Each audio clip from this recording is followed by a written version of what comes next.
way. On the road where no one knows, we're setting sail for Tirano. Adventure calls, I want it all, not too afraid to take a fall. Sunrise lines, starry sky. Lives that dies, feel alive. I'm lost and try to find, don't try to find, don't try to find me. I'm lost and try to find, don't try to find me. I'm lost and try to find, don't try to find, don't try to find me. I'm lost and try to find, don't try to find. Oh me, oh my, I am lost. Oh me, oh my, I am lost. Oh me, oh my, I am lost. Oh me, oh my, I am lost.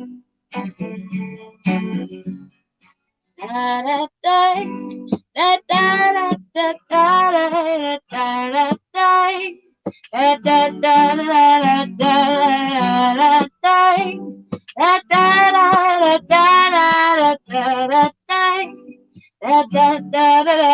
da da. That's lost. Amazing, amazing. That was incredible. That Oh, fits thank your you. voice perfectly. Like that is a perfect song for you. Thank you.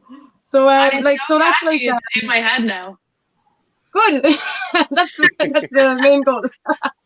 But no, so I'm working on it with my friend who's a producer, and like kind of like blending in with like the idea of Lost like being from all over the world. Like we were trying to incorporate different instruments and stuff. So like obviously that was an acoustic version, but like we threw in a didgeridoo, we've got saxophone, Irish fiddle, a kind of reggaeton beat. We're trying to like incorporate everything from around the world as well. So it's like it was very much inspired by the whiskey. So thanks Tim for coming up with whiskey. Oh my I mean, God. It was just incredible. Lots of us Haven't drink even whiskey. tasted the whiskey We're yet. not that inspired. Like that's amazing. I think Tim, bear with me here. Here's what I'm thinking. You've got all of these different continents, casks. I feel like they could be turned into musical instruments, and all of these different musical instruments can make this tune. I feel like there's infinite numbers of music and whiskey combinations afoot here. I love it. I love it. And like in true Lost fashion, you're gonna have to perform this on every continent, bro. You're gonna have to. I'm absolutely game for that. She's not cheap now. I'm She's, double vaccinated. she's not cheap. I'm here as her manager. She has to be well paid. She's reassuringly expensive, I hear. Like I Stella just asked to Artois, be you are. paid in whiskey. It's fine. We'll have you in a Rolls Royce van by the end of the week. Perfect. I expect nothing less. To those who want to follow along with Roisin's musical journey, and I suggest you do. In fact, I insist you do. Go follow her at VoxMouse, Instagram.com/VoxMouse. I've also put the links to her Spotify in the comments, or you can just go to Spotify and search for VoxMouse. Follow along, support our great musicians and friends in what they do, and they'll be thankful for it. You can find her on iTunes as well. Roisin, we'll have to have pints in Cork very soon. We will. I'll be back there. Absolutely. Pints will be had. I don't need to see the inside of this van. You can keep the van, but we'll meet in the pub. And we'll have a pint in the pub. Definitely. But thanks so much for having me on, Barry, and thanks Tim, and thanks Donna. It's lovely to catch up kind of virtually. I know. Girl, We thank connect you. in That was person too. incredible. I'll Brilliant. see you in New York and I'll see you in California. So. Yeah, hurry definitely. up. Roisin, thanks a million. We'll talk to you soon, and thanks for joining us. Legend. Bye, A legend bye. bag. Fair play I'll have to to you. give the van back. Go on, give the van Bye. back. Slot Bye, bro. cheers. It's a small old world, isn't it? You all worked for the same company at one point, and now one girl is in a field in Cork, somebody else is in New York, somebody else is in Santa Monica. Who would have thought it? Oh yeah, sure. It was great having Ro on the team. I remember that was actually when we were at the biggest team, Tim, right? And we had yeah. So there was 16 ambassadors total, and Ro she's always been like bringing the crack. She always showed up with her guitar, or if there's a guitar somewhere, she'll take it out and start singing. Like we all knew that she was a huge talent, but wow, I mean, that song is incredible. I can't wait to listen to it again. That's and an I love the amazing song. concept. Yeah, I love the concept of the instruments as well. She's really taken inspiration and turned it into something bigger and better. I love it. One of the best whiskey tastings you can ever go to is a Road to Barra whiskey tasting, because it comes with a whole performance. It's entertainment in every aspect. So she's super talented. Hopefully, I never knew she was a musician until after she left Tullamore Dew. I was in Columbus. I never met her in Columbus. We were ships in the night. We never ended up in the same place at the same time for various reasons. But I heard about her tastings, but I never heard about the music, surprisingly, until she went back to Cork. And then she started popping up on my feed with her music. I thought, geez, that's great music altogether. Would you ever come on the next when the lock-in comes back? Would you ever come on? And lo and behold, look at this combination. All three of you worked together at some point, and here we are. We'll have to all go to Cork now and have a session together. I haven't been to Cork since I was like 9. So I'm due. You're so Dublin right now. Actually, I did go kiss the Blarney Stone. I don't know if you can tell. I kissed it probably like 6 years ago, but I was just in and out. So I need to go back to Cork. Like a special trip down just to kiss the Blarney Stone. You know yourself, has to be done. You drove from Dublin to kiss the Blarney Stone and drove back again. No, I was doing a loop around Ireland, but I didn't really see any other reason to stop in Cork. What? Oh. Blarney Stone was the highlight of Cork. Did you not have Tim's book where he would have shown you the high B and amazing spots in Cork? No, it was long before that. I can see why Donna hasn't come up with a Cork tour guide. Her application for the Cork Tourist Board did not go well. We have a Tipperary man there saying you're not missing much. Go on, go back to the Rocket Castle now with your not missing much. We have lots of amazing comments about Row and the music and how everyone thinks this would be the perfect launch song for you all. So I'd imagine this is the cheapest you'll ever get her. So lock her in now. She's only going to get more expensive. License that music. That's for sure. Really jumping into this agent role already. Listen, I'm looking out for people. They get taken advantage. What percentage did she put you on? I asked for no more than 25%. I was reasonable. I said, look, we can make this work, and I'll give her back 5% for luck money. Kevin says he loves the English market in Cork. Yeah, Tim, have you ever been to the English market in Cork? I haven't. No. Despite its name, it is the home of just the culinary world of Cork, which some of you might laugh at that, what you think is an oxymoron. But there is an absolute culinary scene in Cork that is amazing around fish and meat. And the English market has been open for the last 180 years with fruit and vegetable and fish and meat sellers, where if you were to get a stall in there, you'd have to be filling dead man's shoes because people don't leave there. Their families for generations sell the freshest of foods. It's amazing. It is a absolute landmark in Cork. And next time you're there, maybe skip the Blarney Stone and go straight to the English market, Donna, and get a bit of food into you. Sounds like big egg sale potential as well. Hey, I don't know that they've got a good egg salesman right now, and maybe we can make an introduction for you. The whiskey is just a vehicle to sell more eggs, really. You know? Literally to give you the vehicle to carry the eggs. Reach a new audience. And Stuart says, great selection of cigars in the English market. Who knew? I didn't know that. I'll be sure to check that out. And Caroline says, also the farmers market in Kinsale. Great spot for the food as well in Kinsale. Keith, do you remember Keith Floyd at all, the chef, back in the day? Yes. Tim remembers him. Yep. Donna was too busy kissing the Blarney Stone, but Tim remembers Keith Floyd. He was the English chef who kind of put cooking on TV on the map, and he used to cook from Kinsale. He lived in Kinsale for many years, and he used to do his shows from the beach in Kinsale, which brought a lot of English tourists over. Nothing to do with Lost Irish Whiskey, but in any case. Always happy to get back, a reason to get back to the Spaniard or the Greyhound. Yes. Some great pubs there. Great spots, and Caroline recommends Fishy, a great spot, maybe the best seafood you'll get, which is amazing. Would you pair fish and whiskey together? Smoked salmon is always a big favorite of mine, in terms of the fish. Donna? You know, I love smoked salmon too, Tim. That just made me think. Tim came over a few months ago, and we had smoked salmon like almost every single day for breakfast. We made turns doing different breakfasts, different combinations of actually eggs with smoked salmon. So we started our pairings there. He's always getting the eggs in, isn't he? Always squeezing the eggs in. Always. Jesus. Here's a poached egg. You should try this with your whiskey. Here's a fried egg, like. Huh? He gave me a quote of how many times I need to mention eggs tonight, so just trying to hit it. There's no end to we'll get back to lost puns instead. We lost eggs, maybe. Can we lose the eggs? It's mad crack altogether. Mad joke. When you first started telling me, when I first heard about all these the casks that you were using and the idea of lost, and all, my head started turning and my mind started doing kind of leapfrogs of thinking about this idea of the Irish who've gone to different parts of the world and have created things and have kind of got lost in their own way, but they're not lost really. They kind of have found their own kind of niche, and that seems to be a kind of an inspiration maybe for a lot of your positioning and your brand as well, that there are these, like, lost is a kind of a state of mind, not necessarily you're waiting to be rescued, by the Air Corps. Like, would that be kind of the positioning? Yeah.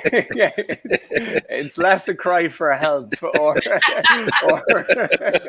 it's more about adventure, the excitement, not having a plan, but a readiness and willingness to just be active and do stuff. And one of my favorite things about this is just the work that Donna, myself, and Neil have been doing in terms of digging up the Irish stories from abroad. And they don't even need to be Irish stories as well, to be lost stories. But we've gotten some brilliant stories out there that we've been digging up in different continents, or the influence of what Irish have done all around the world. And I think the three of us are probably familiar with the ones in America, just from living here and discovering them as we're traveling and chatting around. But the ones further afield are really, really impressive. So we were digging into Bernardo O'Higgins and how there's a national park in Chile named after him. And he was like one of the independence movement behind Chile. And it's like a story I'd never come across before. And we're just getting some absolute gems. And I know I talk about the Irish pub abroad a lot, but like, you get some, they're different from the pubs back home. They have their own kind of DNA. There's this kind of hybrid of where they're based and what Irishness they're bringing to it as well. And it's great stories, great characters, and it all flows into the Lost Irish ethos as opposed to cries for help or the Lost Irish from the famine. We don't want to go there. It's more a kind of an emotional, maybe a psychological lost rather than where's AirC Rescue? I'm on the side of a mountain, like. Yeah. But I mean, I also think it's like the modern Irish person, like, it's part of growing up and is to head somewhere. Like, I remember when I finished college, it wasn't a question of like, what are you going to do next? It was, where are you going to go next? And whether that was for everyone to go do a J1 and come back home or go somewhere else around the world. Like, I have friends that are doing like things I never would have imagined they'd be doing in Australia, or, have made their way to different parts of Europe. My friend Rachel like travels all the time. She's in Norway right now. And, obviously I ended up over in the States because I kind of always grew up knowing I was going to come here because I was born in the States. But like, I think the modern Irish person at least ventures off for a little while. My sister, Stephanie, she's 21, so just finished her master's like 2 weeks ago. And she headed off yesterday. She's starting in Berlin and she's moving to Valencia in Spain with 5 of her friends. Just randomly, they have no plan, like, except for that they have a place to stay. Their rent is like 230 euros each a month. And they have a 9-month lease in Valencia in Spain, and they're just going to go have fun. So I think that it's definitely like part of our DNA now is like, go out, see the world, and either, learn something new and bring it back with you, or take a bit of Irish culture over there with you. And I think like that's definitely my passion. Like my passion here has always been to represent Ireland and be an advocate for Ireland and send people back to Ireland, tell them to go kiss Blarney Stone. Your one Cork experience, like go do this one Cork experience I ever had. I actually only did Cork that. done.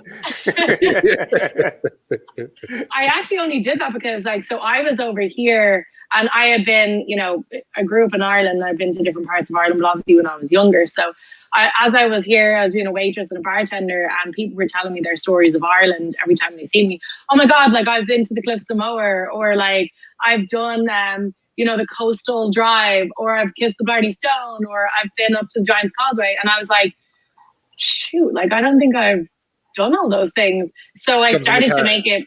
Yeah. So I started to make it literally like every time I go home, there's a thing on my list that I have to go see. And I think I've seen like almost all of them now, except for Cork properly, I guess.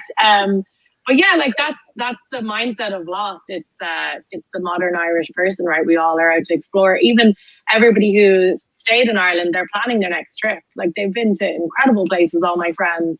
And I'm like, damn, I need to put that one on my list. So yeah, it's definitely that sense of adventure and exploring, and makes us all a bit more interesting, a bit richer, and a bit more crack to be had, I think. So yeah, I think that plays into the whole concept too. There's all a bit of a traveller in all of us, isn't there? A bit of a kind of a nomad. We all want to get out there, and the Irish have been going for years. Sometimes we weren't welcome, but I think more recently we are. But so we'll try on that. We'll build on that one. Tim, the questions have been coming in about availability. I want to ask you about the whiskey. Won't always be presented as beautifully as this. It will come in an embossed bottle, which may be only slightly more expensive than this, but there it is. Tell us about when you're hoping to have this on land in the United States, and what states could expect to get it to begin with. Yeah, so we're bottling in 10 days, 2 weeks, and we're having it come over to the US first, and Donna has no patience whatsoever. So she's like, no, a boat is going to take too long. Get it on the plane. So we're bringing over some advanced stock to California and New York at first. And then November time, it'll be in Illinois and Texas, and then Florida in January. Now, we'll also have an e-com facility that you'll be able to purchase it through the Lost Irish website that will be able to distribute to more states. We'll have news on that on our Instagram at Lost Irish Whiskey, and I'm sure we'll be able to share it with the Irish whiskey fans of America too. So we're rolling it out state by state. It's kind of really important to Neil, Don, and myself that we're there when it launches, so that we can give support to the bars and introduce people to it. So we don't want to bite off more than we can chew. So we want to go to each state full hog. It'll just take us a bit of time to get around to them all. Further afield than the US, so America loves its 750ml bottles. So we're working on the 700ml bottle. The joys of having a bespoke custom bottle. So when we have that 700ml bottle, we'll be able to go. Lost gets to go home, gets to get found back in Ireland, and we expect that to be February next year. And there'll be other European countries, and the brand's called Lost Irish. We need to get it out to the world, so there'll be more countries to follow as well. Yeah. You could come on here and tell people what store it's in, and they'll say, but is it not in the store beside it? Because I go to the store beside it. And here's one of the questions. Good man, Kevin. How far in New York? Because he doesn't want to go through the Holland Tunnel. You have to get a little bit lost to get it. All we've been talking about is the journey rather than the destination. And everyone's on board with that, except when it comes to getting a bottle. But everyone can get in touch with Don and myself. Or go to their Instagram. Yeah. Will you have a website with a finder eventually of maybe where the bottles are located? Is that in the plans at all? Well, the website will more dictate. It'll dictate buying it directly through the website. Okay, gotcha. And then we'll be highlighting some of our favorite bars on our Instagram that have it available as well as liquor stores. So Okay. follow along for more evolving news. Go to Instagram.com/Lost Irish Whiskey, and then Diarmid as well. Not content with it going to New York, he's like, but are you in Jersey? Like, because that's also far away, Diarmid, and you in and out of Manhattan every day. I'm sure you'll find it. We'll get to New Jersey in 2022. It's in the plan. Yeah, I'm looking forward to making the trip the other way so that he doesn't have to come into Manhattan.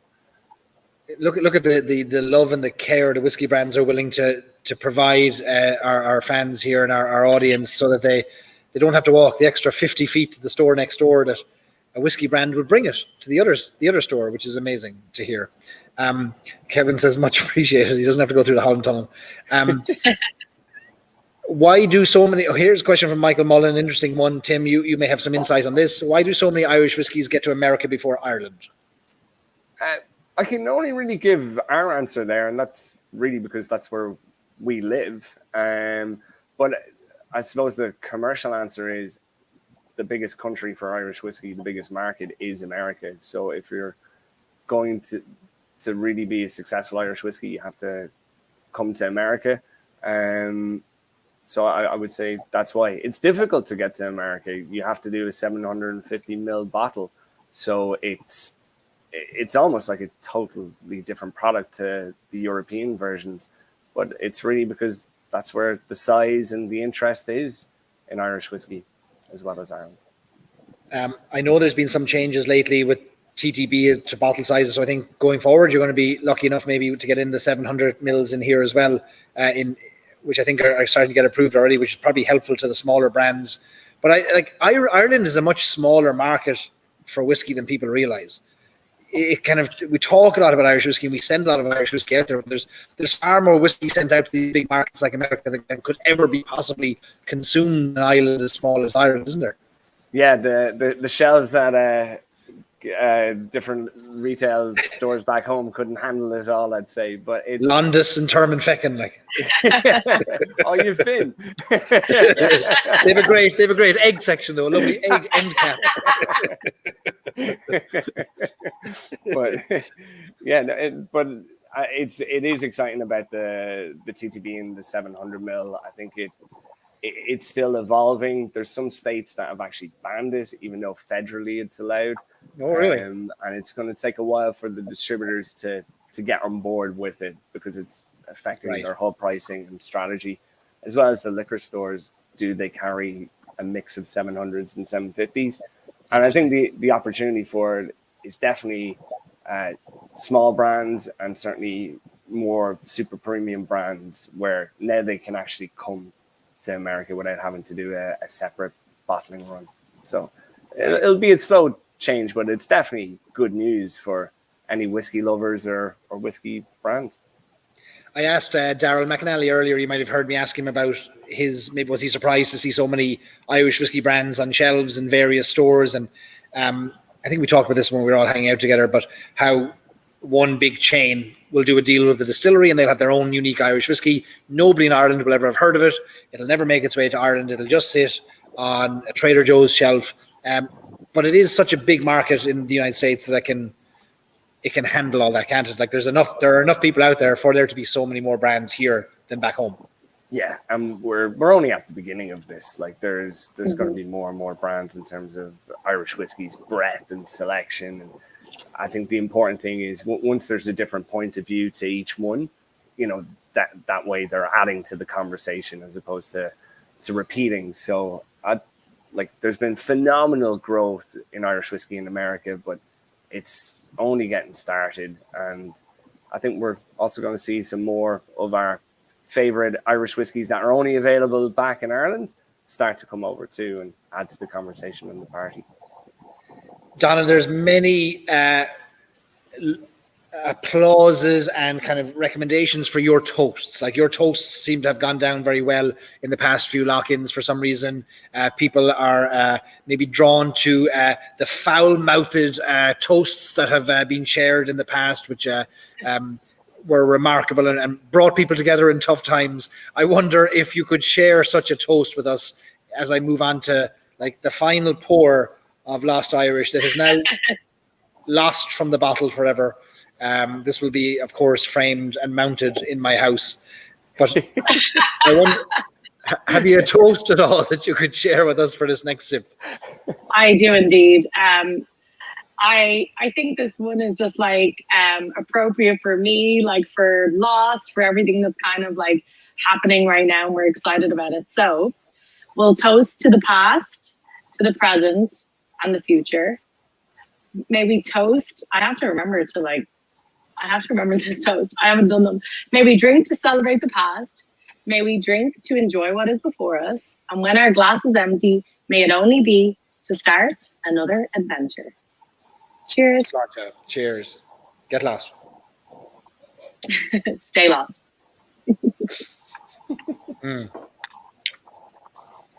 How's it taste this time? You know, it's lovely. Honestly, now everyone has different palate and enjoys different profiles. And I love the fruit. I love the light notes. I love sherry. I love there to be a sweetness to my whiskeys. And 10, 15 minutes in, this whiskey gets to the notes that I like personally. Now, somebody else is going to try this and say, for me, it was perfect straight out of the bottle without even a glass or a straw. But for me, it just took a few minutes. And honestly, now this is a lovely, lovely sipper. And I'm still getting different notes. And I will get lost on my journey to identify them all. But I might need a replacement in order to get through them all. Like, are there free refills? America's great for free refills. Like, if we got there will be refills. We'll get refills your way as soon as possible. Pretty soon, Tim, right? Donna's already keeping track of the flight planner on the plane. You know, it'll be ready. It's en route. In advance of tonight, I was trying to think about. I wanted to try and catch you out somehow. With love, of course, you know, like I'm not here to in any way make you look foolish, as you'll understand, but people love a bit of crack, you know, the audience here, they're not just going to sit here and listen to us talking about the wonderful aromas we're getting from our glass. You know, people are here they're looking for an experience. So what I decided to do was I wanted to put together some questions that I might ask you individually to see if I could stump you and to see and these are all questions based on your own whiskey, based on the idea of being lost. And there's not very many questions, but Tim now has very quietly pooped himself at the thought of being put on the spot. His eyes say it all. But here's what we're going to do. I'm going to ask you some questions. We'll see where we go from here. So the first question actually is for you, Tim. And it is related to the word lost. So there was a swimmer, an unnamed man in his 30s from County Down, just a couple of weeks ago, was lost at sea in Ireland for almost 12 hours before he was spotted by the RNLI, the Royal National Lifeboat Institute, and rescued. And this was on August 22nd, and it made the news all around the world.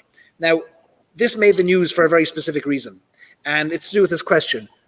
What alerted the authorities to this swimmer who was lost at sea for 12 hours? What alerted the authorities?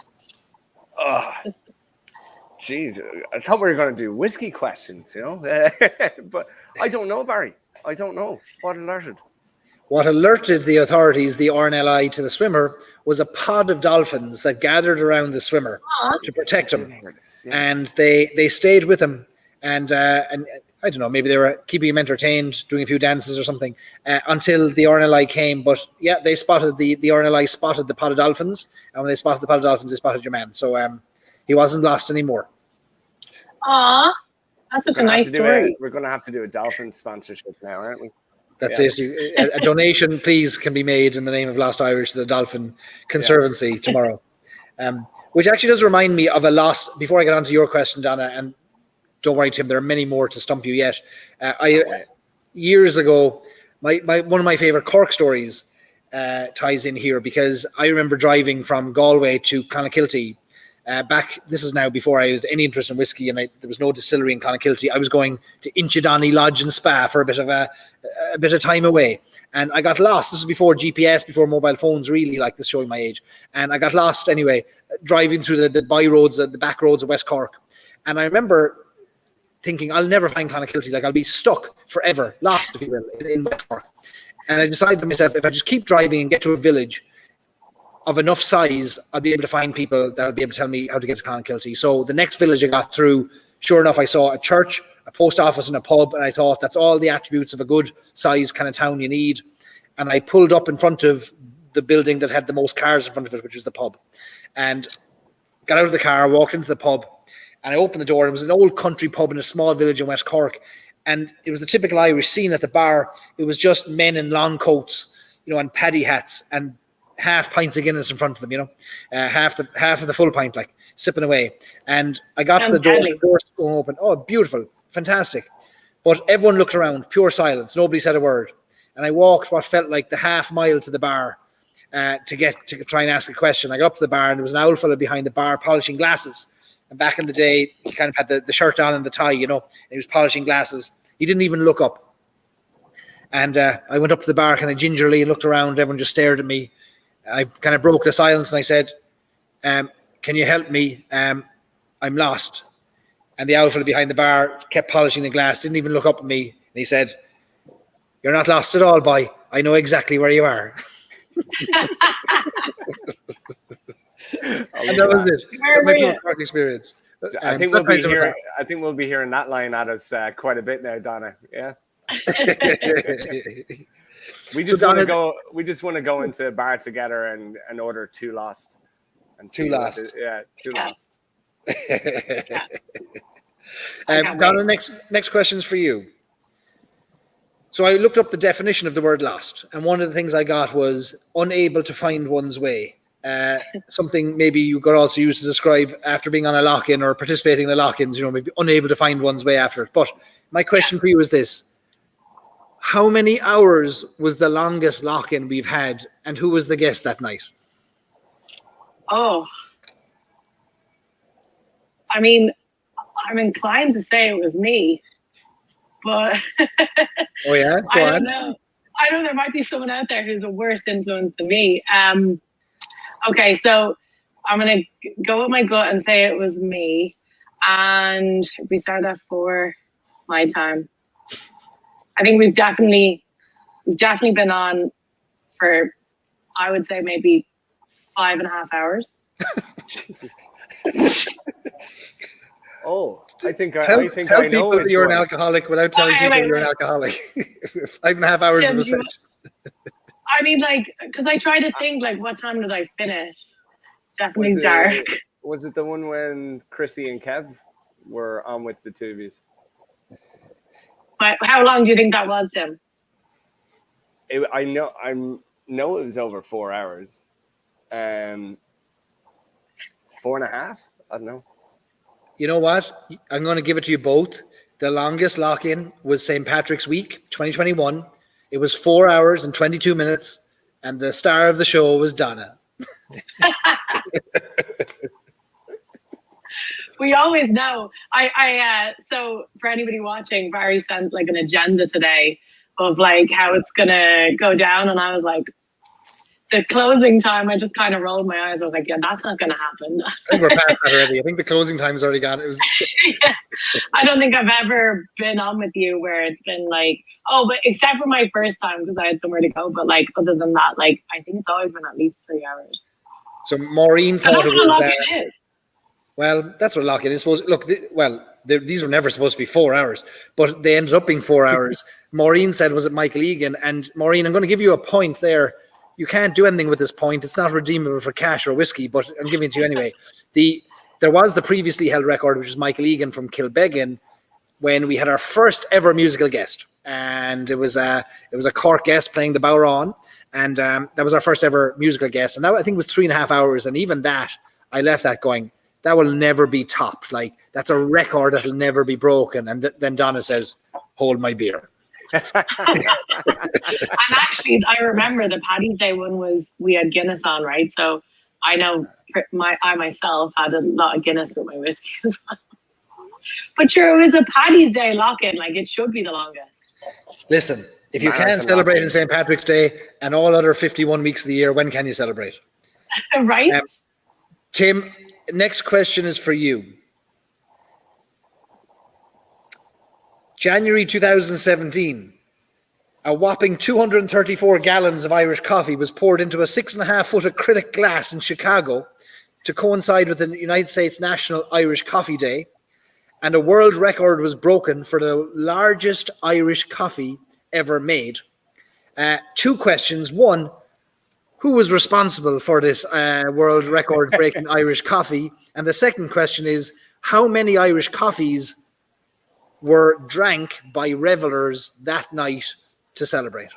Yeah, so it was in tandem with our good friends at Fido, Chicago. Special shout out to Tom and Kieran, who undertook the most difficult logistical event I've ever been a part of. We lost somebody's leg that day. Well, they broke their leg moving the glass. So turns out you can't kick the glass in. You have to you have to lift it. But yeah, it was 234 gallons, 885 liters of Irish coffee. People are still wide awake from that event and shaking. It was like quite a crowd. Everyone was jacked up on Irish coffees. And then it was 3,500 Irish coffees. Now, we didn't completely finish it, but it converted into 3,500 Irish coffees. And that event has never been done again because I just don't want to do it now that I know what it takes to do it. So world record holder Tim Herlihy, yeah, then the largest Irish coffee ever made. So you get your point for that. Yeah. The information I got, I wasn't there. 2,000 coffees were consumed that night, which is or we call that in Ireland a Tuesday. But 2,000 Irish coffees were consumed, which is brilliant. But it's not your only world record, is it? It's my best one. It's my best world record. It's my best one. The previous, God, I got. Let me tell you about my eggs record. I've got a wonderful world eggs record. We're going to do world's biggest omelette, surely. But no, I think I was on a real egotistical run that year in 2017. It was like Irish coffee world record. There was the world's biggest pub crawl, which takes place in Charlotte, North Carolina. And I think it was 23,000 people on a pub crawl. And I was one of 23,000 participating in that. 30 bars are a part of it. It's chaos in all the best ways. So Charlotte, North Carolina, all the Irish bars take part in it. And there's some real gems of Irish pubs in Charlotte. It's a great time. So part of that, on the other scale, from it doesn't always have to be biggest or largest, it can also be smallest. So I was also part of the world's shortest St. Patrick's Day parade. And yes, you guessed it, it takes place in Hot Springs, Arkansas. And 15,000 people attend this, but it is only 92 feet short, the actual parade. And I had the honor, pleasure, and privilege of participating in that parade with Miss Arkansas of 2017. She had a great, glorious reign. Pro wrestling legend Ric Flair and Carlton Banks, or not Alfonso Ribeiro, better known as Carlton Banks. He was the opener for the parade. And him and I had a great session together talking about not the Carlton dance or Will Smith or Fresh Prince. We talked about his appearance on I'm a Celebrity, Get Me Out of Here. Oh, yeah. We spent ages on the psychology of how you go about winning I'm a Celebrity, Get Me Out of Here. So if I need to become a celebrity first before I ever put that information to good use. So they're 3 world records. And I reckon there's a 4th one in there somewhere, but I never looked into it. I did 50 pubs in 30 days in the build-up to the St. Patrick's Day in 2016. And it was 50 pubs in 30 days looking for the best Irish pubs around America. And, 50 states. 50 states in 30 days. I was going to say 50 pubs. Should we do that on a Christmas Christmas night out? Like? Yeah, clearly it's still affecting me. If I'm brain farting there, yeah. So 50 pubs in 30 days. 50 states. Why am I still doing this? Jeez.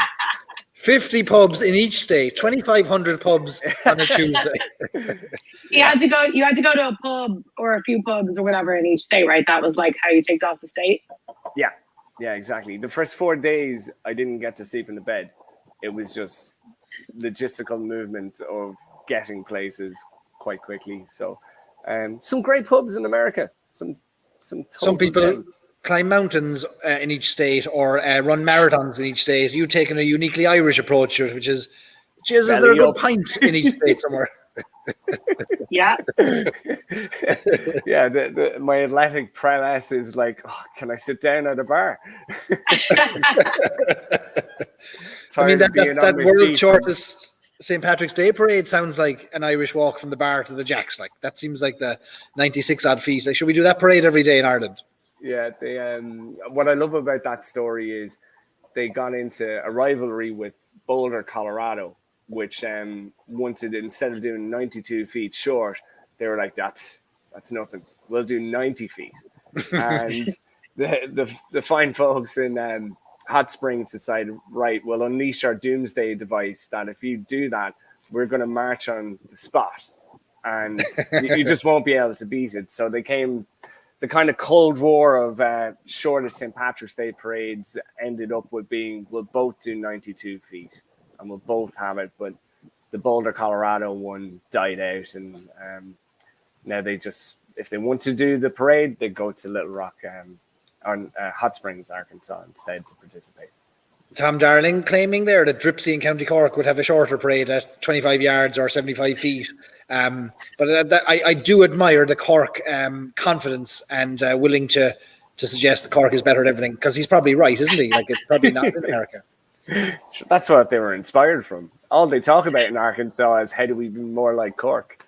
I have another question. Okay, so Tim, I gave you the last question. Donna, here's the next question for you. One of the barrels that is used in the maturation of Lost Irish and is maybe the most used barrel in Irish whiskey is an ex-bourbon cask, ex-bourbon barrel. My question for you is, in the state in America which produces the most bourbon by a huge margin, Kentucky, could you tell me to the nearest 1 million how many barrels of bourbon are maturing in the state of Kentucky at the moment? As in like 5 minutes ago, because we checked. Wow, it's the nearest 1 million. The nearest 1 million, yeah. Oh, I'm gonna guess 6 million. Tim, do you have any weigh in on this? Would you go higher or lower? Top end or bottom? Oh, I go way higher. I do know that. I think it's. I begin this with I know, and then it downgrades to I think. And 95% of bourbon sales come from Kentucky, even though it can be made anywhere in America. I'm going to say 58 million. You're both wrong. Donna is less wrong. The answer is, in the state of Kentucky, there are 10 million barrels of bourbon maturing. 10 million. That's crazy. Has the state been big enough? I mean, but Robert went in even higher. Robert, a man with a good thirst on him, 250 million or $250 million. Interestingly, on this topic, I read an interesting article this week about trying to figure out when Kentucky or America could run out of capacity for making bourbon. So if the demand in China and India, which is where growth is projected for bourbon in the next few years, could reach the levels that people would like it to reach, would Kentucky or would the United States have the ability to meet the demand? And interestingly, no distillery will share their maximum output, but what they will actually share is our maximum potential output, but they're more willing to share the diameter of their column still. And So clever people there are forums that are figuring out, based on the maximum volume throughput of a column still based on its diameter, how many liters of bourbon could potentially be made in the United States in any one year. And that is the most nerdy, amazing thing I've ever heard about the world of whiskey. It's brilliant. And let me ask you this now, Barry, right? Because you've been over in the States now for a good while, and obviously I know you're Irish whiskey, Barry, but what's your bourbon of choice? Kind of have one. I can't build that bridge. I haven't had my hand held sufficiently softly while my face was being stroked in the world of bourbon to introduce me to this. Like I need a gentle introduction, and I can get to rye before I can get to bourbon. Okay. I've never bought a bottle of bourbon. Ever. He's so loyal. Loyal to the death. Well, the cast typing worked out well for Arnold Schwarzenegger, for Sylvester Stallone, and it'll work out well for Irish whiskey Barry, till the end. Yeah. I think I am ill-equipped to talk about. I'm so ill-equipped and uneducated and unskilled in the world of Irish whiskey. Imagine turning my hand to bourbon and something that I've even less knowledge about than Irish whiskey. What a disaster. I mean, we should just avoid that at all costs. Yeah. One of the best tours I've ever done in Kentucky was visiting the cooperages. So distilleries are far better because you actually have whiskey to taste at the end. But seeing the cooperages, we went to Brown-Forman Cooperage, Independent Stave, Kelvin Cooperage as well. And it's really cool to see that aspect of the whiskey making process. Yeah. Donna, which one did we go to? You actually wouldn't go to any distilleries with me, Tim. Thanks for bringing it up. That's not true. I went to Maker's We were Mark. fighting that day, and we went to separate distilleries. Would you like some mediation on your working relationship? Would you like to sit on the therapist's couch here and talk about your working relationship? I'm still kind of angry, but it just gives us another reason to go back to Kentucky. No, I went to Maker's Mark. I know you've been to plenty more than that, but that's the one I visited when I was in Kentucky. Let me answer some of the questions here. Like, some of the remarks come in saying, Barry, you liked Uncle Nearest well enough. What about the Maker's Mark you tried on a previous lock-in? If I'm asking for an old-fashioned and there's no Irish whiskey, I'll say give me an old granddad or a Maker's Mark old-fashioned. Honestly, I can't choose it about Irish whiskey. I'll stomach it, so I'm not in the world of bourbon, so stop pushing me. I'm not in the world of bourbon. I'm sticking with Irish. That's the end of it. Stewie Quayle saying, well, a wheated bourbon 12-year-old. Look, Stewie, you have my address. Send me a bottle and we'll drink it, and we'll get on a Zoom together, or I'll see you in Ireland and we'll drink some of that and we'll have a chat and we'll take it from there. But listen, I don't know why we don't need to worry about bourbon. Why are we taking up time in our lock-in talking about this alien spirit that is only good for seasoning our barrels? Come on. Exactly. Agreed. Back to Ireland. Back to home. And my last thing I'll say on this, to Guitar Man, who says, I've seen you post pics of High West, I will say, yes, High West double rye.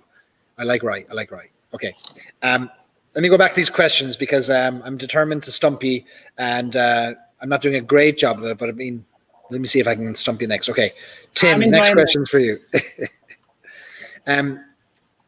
Okay, Tim, now that you're no longer with Tullamore Dew, can you share with us all that they have planned for upcoming whiskey releases and extra points for sharing where the bodies are buried? Yeah.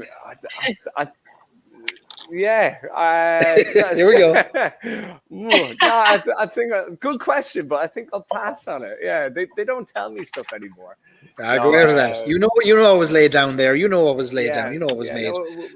Donna and I have had some fun strolls through those whiskey warehouses, and there's some really great stuff that is just waiting for the right moment to be released. So I know they released the honey for Europe, and I'll let John Quinn and Kev pick it.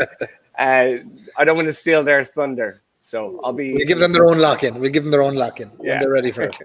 But they do have a lot of exciting things that we'll probably see coming in the future, and we're excited about them too. Yeah, Jill Murphy has us on the mailing list still, so we'll be good. You're keeping a hairy eyeball on things. Yeah. The over Donna's shoulder there, left shoulder, I the see bodies. still We plenty should of talk bottles about there. the bodies. Oh, yeah, listen. Yeah, I'm all about where the bodies are buried. Are they by the river? Are they outside the town? Where are they? Yeah, but that's the whole purpose of the canal. It used to transport whiskey to Dublin, but now it's the bodies. We have lots of impatient people in our audience that would just like us to dance and sing and to toast all the time and to entertain nonstop. But there are calls for an old tune. I know it's not the end of the night. I mean, we're only 3 hours into our 9 to 10 hour session. And we've told our loved ones not to expect us for quite a while. But and Maureen says, did he say the Royal Canal? Speaking of tunes, but is Tim, you've never been on the lock-in, which means you've never actually sang a song on the lock-in. Donna has committed wholeheartedly to songs in the past and has won many fans and suitors in the process. Might you have an old tune inside that the head of yours at all? I've something. It's artistic in a slightly different sense. It's a bit of a hybrid tune toast. So it's a prayer. And I do think it's very serious too, but I do think for future lock-in we'd have to Neil Sands, who is also part of Team Lost Irish. He's a very talented musician that Donna and I have gotten to enjoy his whether it's guitar playing, piano playing, or just singing away. We've seen it all in Drogheda and Termfeckin, so we'll have to pencil him in for a future appearance and performance. But I will pour myself a whiskey here. I was going to say that's a very long-winded way of saying I'm not going to sing a song. Like what a build-up to nothing, like to no song. He's trying to make us forget. It's all foreplay and stuff. It's a ruse. It's a ruse. like we haven't seen this from every guest before. Come on. I'll do the prayer. So this is. What's Donna moving on to there? Redbreast. I have to save my last for the rest of the people who want to try it. Yeah. So back to you, Tim. Jesus, get on with it, says Andrew. So this is what Donna and I call the whiskey prayer. So this is to our whiskey that are raised in barrels. Hallowed be thy drink. They will be drunk. I will be drunk responsibly. At home as in the tavern. Give us this day our favorite spirit, and forgive us our livers. Forgive us our spillages, as we forgive those who spill against us, and save us from hangovers. For thine is the whiskey, the Irish whiskey, the grain, the malt, the pot still, forever and ever. No, nothing. Amen. Nah, it's the bartenders. So I'll give you a flick of the screen. Some holy water. Yeah. Sláinte, folks. Cheers. What I love about that toast, particularly, Tim, is that it's equally a celebratory toast of alcohol and a desecration of the Catholic religion all at the same time. Like you've done a remarkable job. I can also do a whiskey baptism as well. To go a step further, Well, a genius way of avoiding a song, I have to say, and while you've not given the people what they want, you've given us something to think about, which is always good. Yeah, and we'll get him to sing sometime, Barry. We'll have to. Maybe down Blarney Castle. Yeah. Get him to kiss the stone. Have you kissed it, Tim?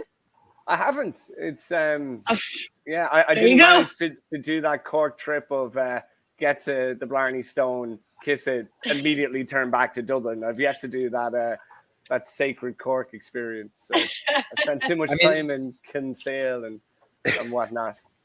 If they had €1 for every person who'd just driven from Dublin down to Blarney to Kiss the Stone and back up, they'd have €1. Like they would have a whole euro. Yeah. Actually, there was 2 people with me, so Donna, €3. we forgot to tell Barry and the group about our upcoming auction. Okay. Yeah, the most important thing that we want to tell. Yeah. So I know everyone's very eager to get their hands on Lost Irish, particularly if it means traveling outside of New Jersey and across a tunnel or a bridge. But if you're really, really keen on getting your first bottles of Lost Irish ASAP, we're working with our friends at Irish Whiskey Auctions, so Anthony, Katie, and Rob, to the first 5 bottles of Lost Irish ever in the world will go up for the charity auction that they do, and all proceeds will go to the Alzheimer's Association of Ireland. We're excited for a couple of reasons. It's our first 5 bottles. They'll be engraved and numbered, but also we're really keen to meet our first 5 customers. So and maybe enjoy some Lost Irish with them when we find out who they are. So good cause, bit of crack, slight bit of history, depending on how successful Donna, Neil, and I can make Lost Irish over the coming years. So yeah. All 5 bottles will be as beautiful as this, equally adorned and decorated, so they will match any neutral tone in your home. Yes, yeah. So that's the October auction. We'll let people October? know. Yeah. October auction. Yeah. Okay, so they just started their September auction today. So presumably approximately 4 weeks from today in the October auction, we should expect to see the 5 bottles of Lost Irish. And when that's all ready to go, send me a link. We'll promote it and we'll raise some funds for Alzheimer's. And so keep us posted on that. They're great for hosting the charity auctions. Brilliant.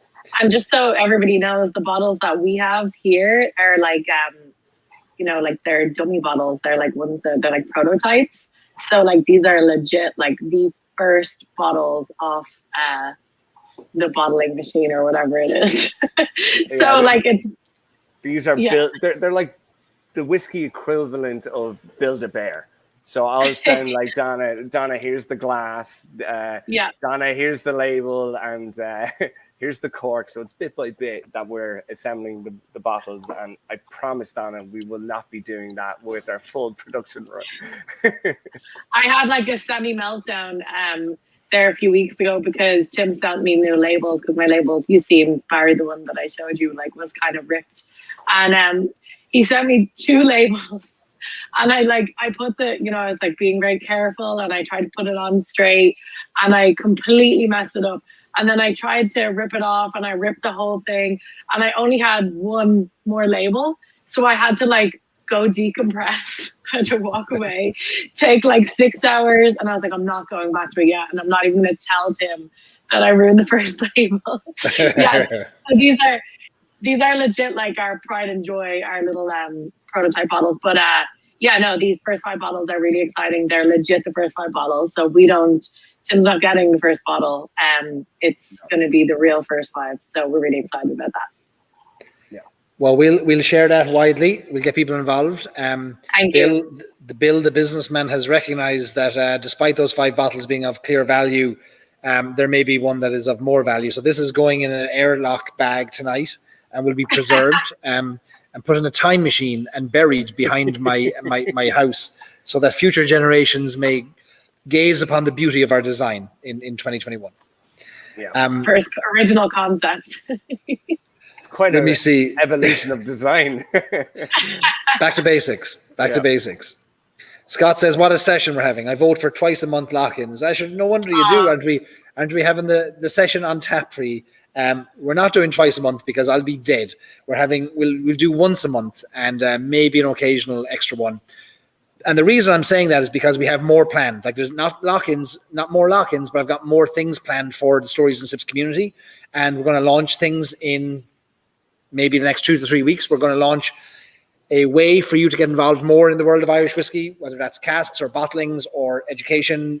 We're putting something together for the Stories and Sips community. So the reason I can't do 4 lock-ins a month is because that would take up 40 to 50 hours a month. And, well, I don't charge enough for the tickets, and we'd have to figure out a way to change that. So we'll do one a month, but we've got other ways to get involved with whiskey and with the crack. So stay tuned.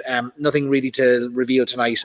It's not my show tonight. It's Donna and Tim and Daryl's tonight. We'll do something else in the future and talk about what's coming. But there's more coming. So if you like whiskey, stay tuned. Let me see. Do I have more questions? I have one more question, I think. And then we're going into fastest buzzer, Donna. Let's see. Okay. All right. So here we go. I'll follow Tim's lead, and I'll put this out to both of you. And the first person to shout out to the nearest 500 using the rounding up accounting method, to the nearest 500 people, how many Irish people live in Japan? And I'm inspired by your Mizunara Oak. So how many Irish people live in Japan to the nearest 500?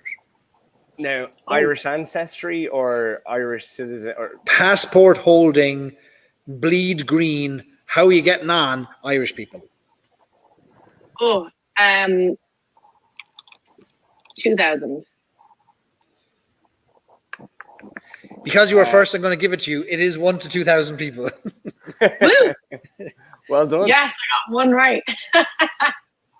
Donna, you win the grand prize tonight of this bottle being sent back to you in the mail, and put it in auction, and we'll split the proceeds, and we'll live a lovely life. Like maybe go off to South America and live large with Rolls Royces and the like. But there you go. That's your prize. Between Or maybe we'll just go to the English market in Cork. That's too far from Blarney. Between auctioning off bottles and becoming Rose agent, this lock-in is really working out for you, well, Barry. I've realised there's little money for me in whiskey, so I might as well become agents and managers, and like we'll spin things off here. You know, you can do it all, Barra. We can do it all. I'm just concerned he's going to launch an egg farm. I feel like we've given him too much insider tips on it. So, you know what? I was never sold on the egg market. I like an egg for breakfast, but I could never figure it out as a business entity, so I left it behind. How do you like your eggs, Barry?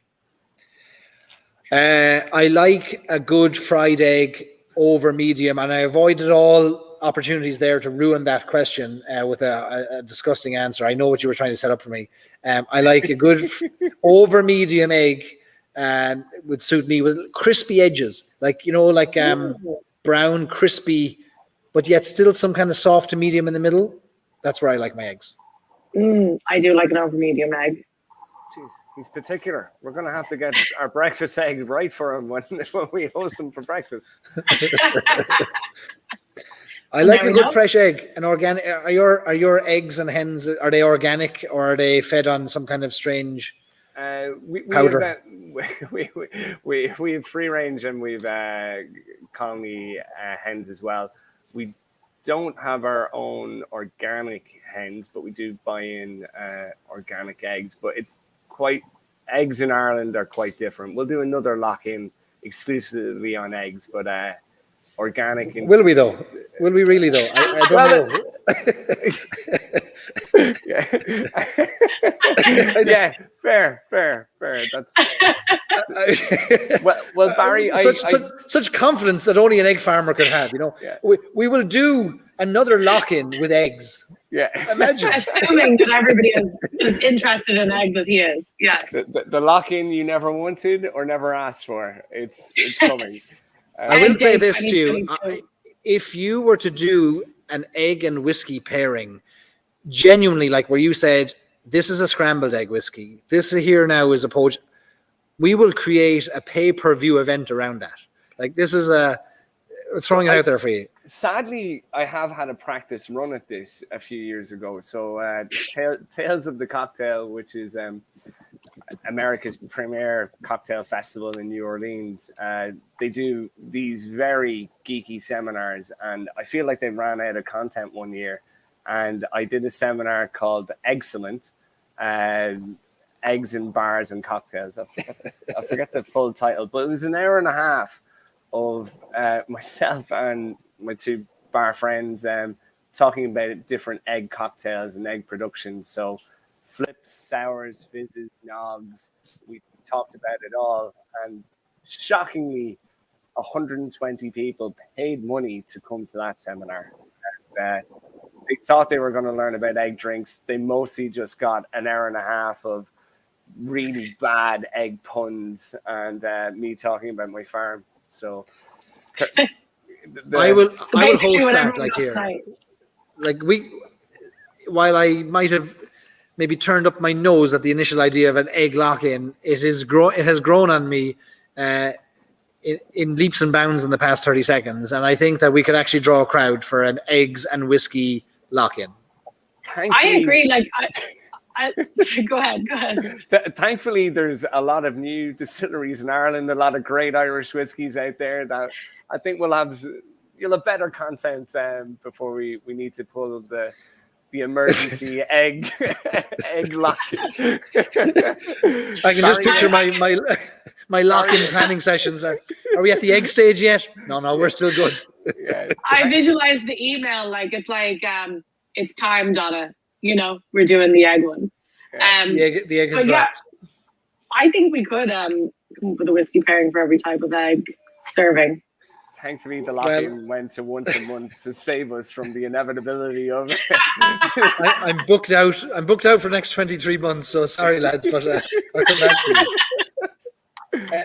I will put another offer out there, though, and I made a note to myself earlier when you were talking about, Tim, these world records that you embarked upon in your Tullamore Dew days.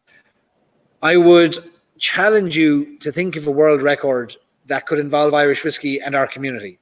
And we might be able to back it. We might be able to get behind it. And if there was something that we could do, I feel like that would benefit Lost. We'd all be maybe world record holders. So I'm putting that out there. Love it. Well, I know the world's biggest toast is aggressively big. We'll you mean like a piece of toast, like a bread, like yeah, or a vehicle for eggs, as I call it. But it's we'll work on something. I really like that idea. Okay. Yeah. Brainstorm session. Love it, so Donna. so we're throwing that out there. So we've reached the end of my whiskey from Lost Irish and the end of my questions, but I don't know that the audience would have any interest in going to bed or abandoning the drinking they've embarked upon. So this is the part where we get to freeform, kind of just, here's three Irish people lost in America. Like, would there be, if we were in the pub now, we'd just start bantering and chatting. The All Ireland tomorrow, who knows? Do you know what I mean? Like, sure, I thought that's what we've been doing the whole time, Barry. I'm going to pour another whiskey that's not yours while we do that, and that's I'm going to do the same.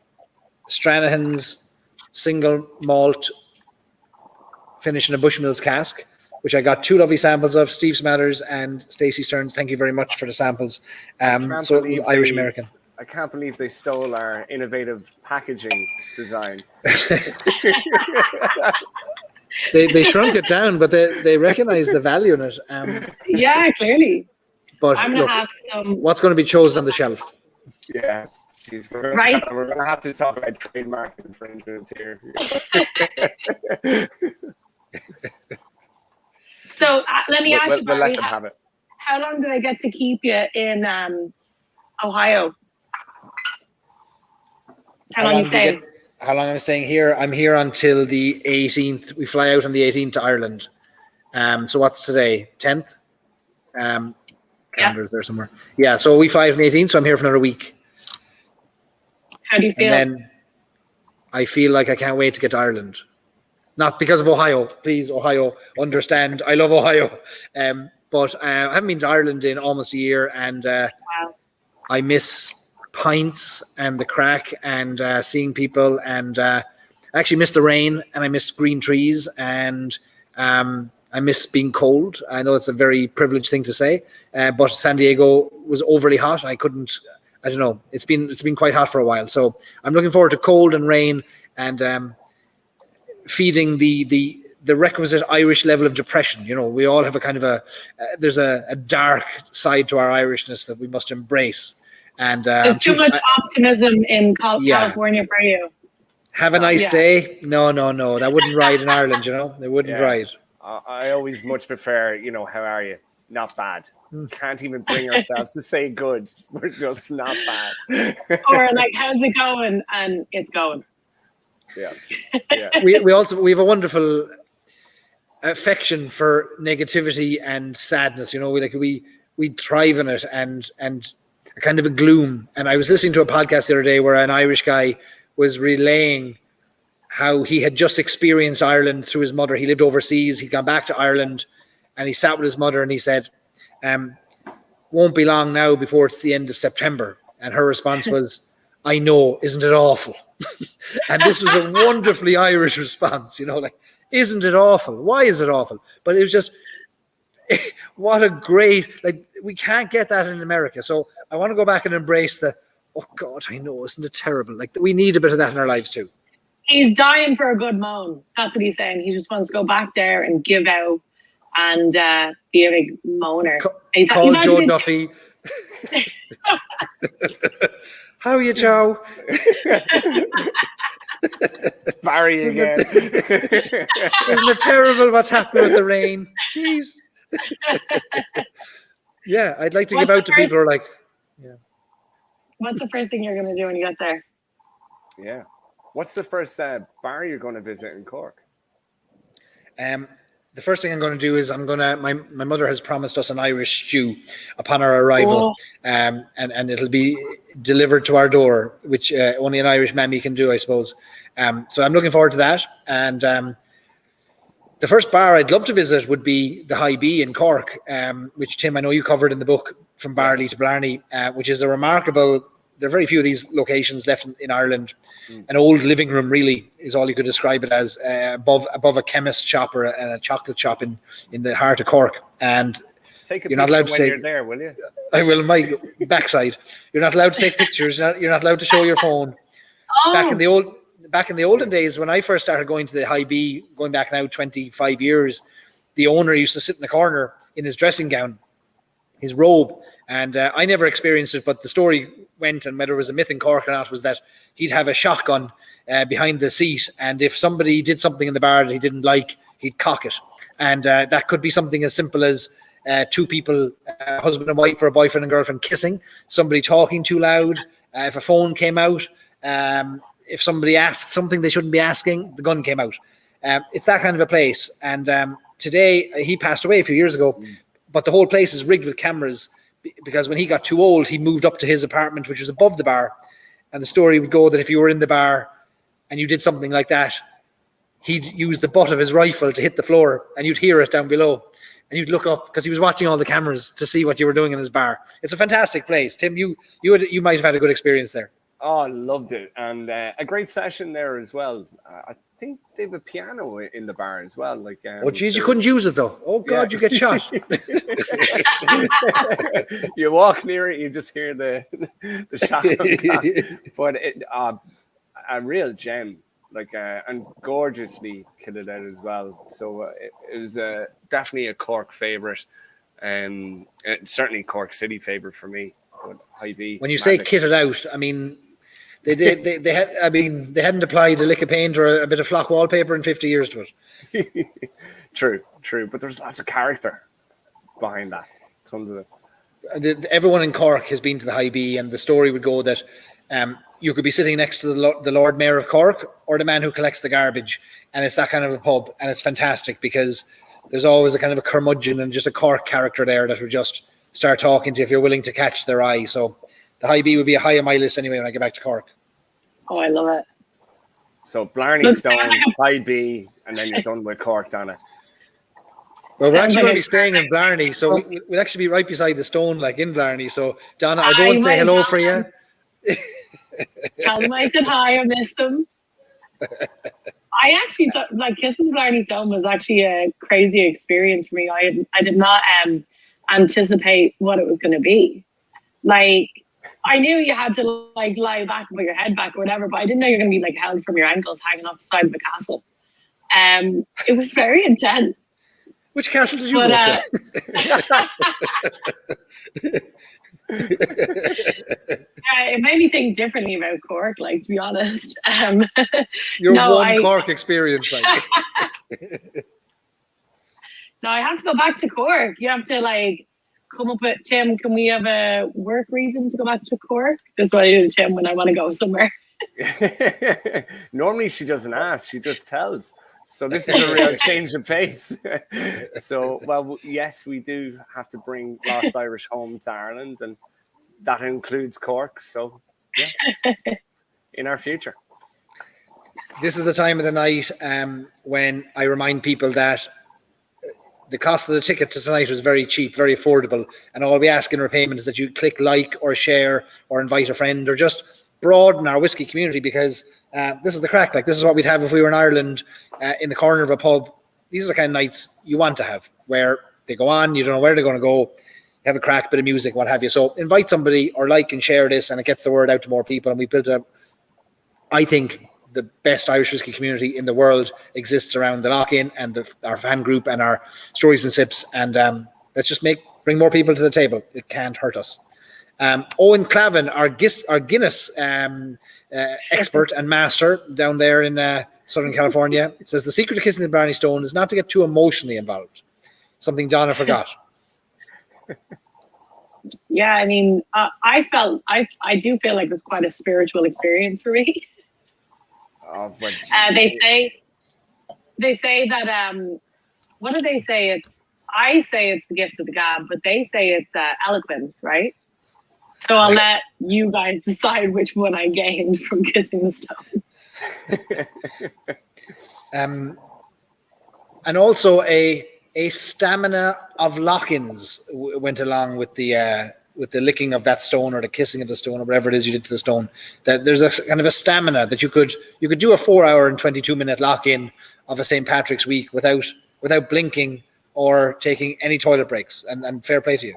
Of course, Cork would take all the like what do you call it for me having stamina. I had loads of stamina before I went to Cork. Cork took it away from you. They did. Cork tries to take everything. That's what I hear. It sounds like it took your heart when you're at the Blarney Stone by Michael Mullen's comments. I mean, two directions I didn't think we were going in tonight. Eggs and Blarney. We're here now. We just this is where we live now, so we must deal with it. To follow where we go. It's a promiscuous stone as well, Donna. It's not just you. I know. It's been around. I heard lots of bad things. When were you last back in Ireland? I was back last month. Yeah. No, July. Tim's been back a lot.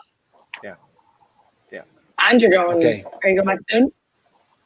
Yeah, going back with bottling as well. So yeah, I've been back a couple of times recently. Yeah, to spend time at the distillery, and I suppose to see my family too while I'm around.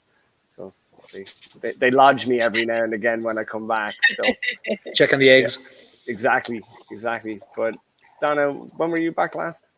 My last time back was Christmas, so I went last Christmas, but I really went for a long time. I went from like 10th of December, and I was supposed to leave, and a few of the family came down with COVID. Everybody was fine, like thankfully, but that extended my trip because I couldn't get on the plane when anybody had COVID, even though I didn't actually get it, which was great.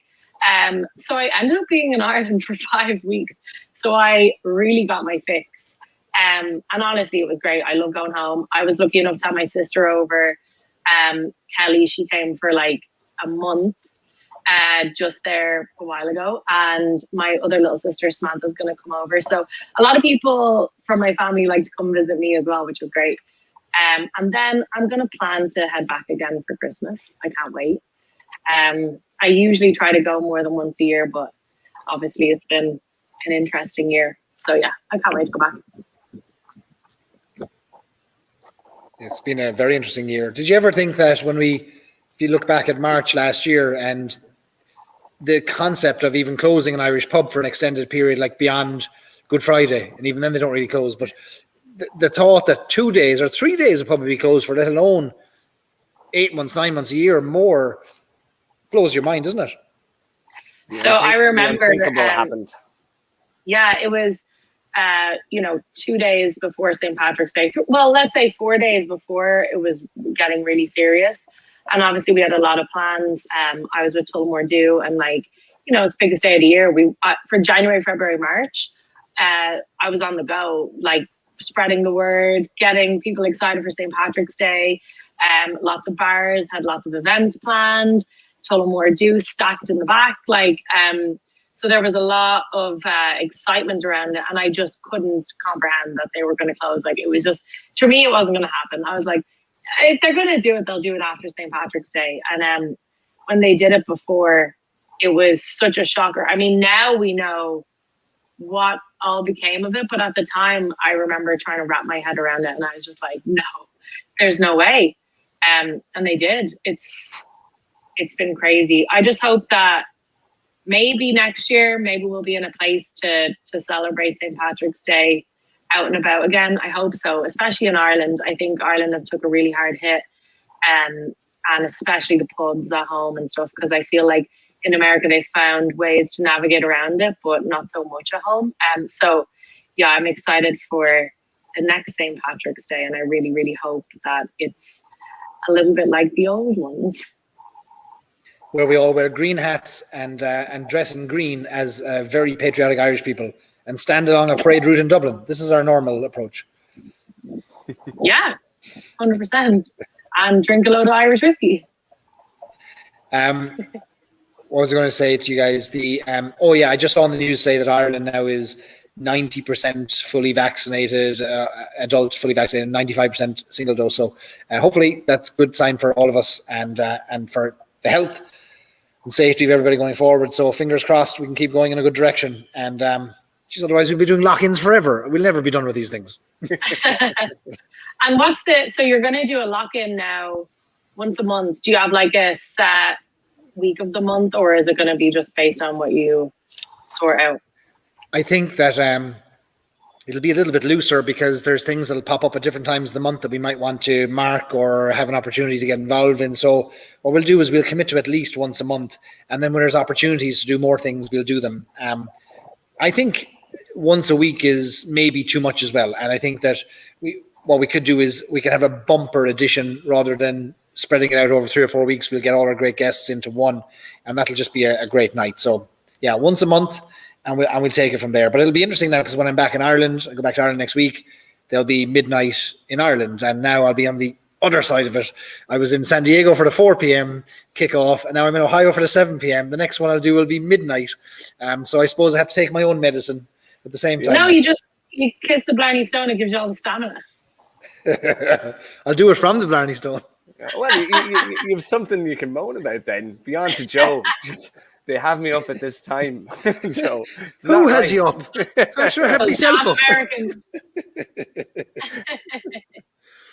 No, I'll just keep pushing the time forward. I'll bring it forward to like 4 o'clock Irish time and just say, actually, the lock-in is just for me. The rest of you can join in wherever you want.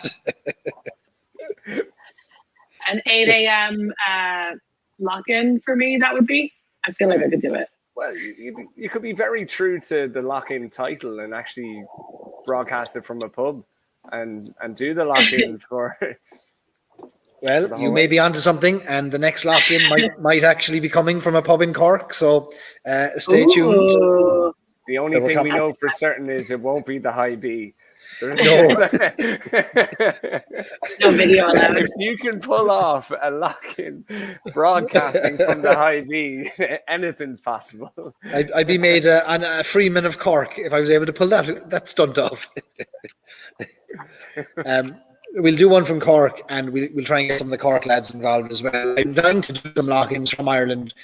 We did them when I was last there in November. We did them in West Cork in front of a roaring log fire. They were great crack, and down in Skibbereen. But we've not done one out with people, so hopefully health and safety requirements give us the permission and the capability to do that, because, I mean, the sky is the limit. I mean, Tim, you had a great old time there, a couple of months traveling around the pubs and the distilleries of Ireland. I'd love to kind of replicate that and do a few lock-ins around Ireland, which would be great crack. Brilliant. One in each county. Yeah. 2,500 counties. No, what? Sorry? Oh, that's the different joke. 50 counties, 50 states. Make a world record. Dave says once a month creates excitement and anticipation. In other words, please don't do one a week. Like Barry, like honestly, like just one a month is sufficient. Dave getting the hang of the Irish slagging, the underhanded compliment. Fewer, bigger, better. We can guarantee there'll be fewer.